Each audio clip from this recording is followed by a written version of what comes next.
Hi friends, চলে এসেছি আমি আজকে অন্য একটা রেসিপি নিয়ে। দেখতেই পাচ্ছেন এই যে পুঁই শাক, পেঁয়াজ, বেগুন, আলু এগুলো আমি খুব ছোট্ট ছোট্ট করে কেটে নিয়েছি। আজকে বানাবো আমি পুঁই সরষে। অনেকে পেঁয়াজ দিতেও পারেন, নাও পারেন। আমি টেস্টের জন্য দিয়েছি, পেঁয়াজ দিলে টেস্টটা আরও বেশ ভালো হয়, সেই জন্য দিয়ে দিলাম কড়াইয়ে আমি সামান্য তেল।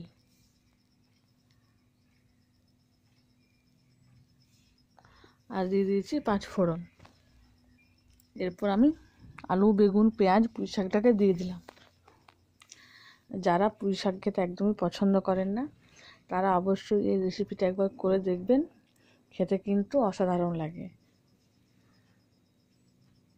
ভিডিওটি ভালো লাগলে লাইক, কমেন্ট, শেয়ার আর সাবস্ক্রাইব করে দেবেন।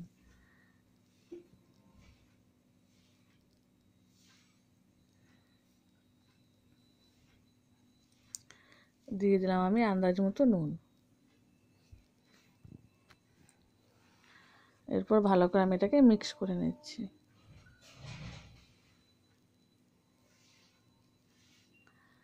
এরপর দিয়ে দিলাম আমি আন্দাজ মতো হলুদ।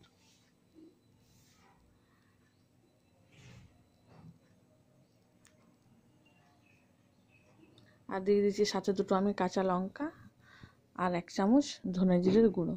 এবার খুব ভালো করে এটাকে আমি মিক্স করে ভেজে নেব।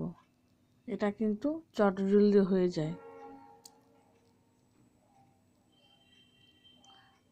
ব্যাস, এরপর আমি সামান্য একটু জল দিয়ে দিলাম।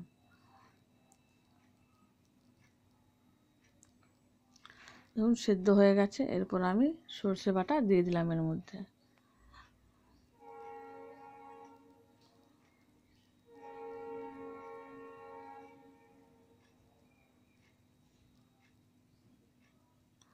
এই যে আমার মোটামুটি রেডি হয়ে গেছে।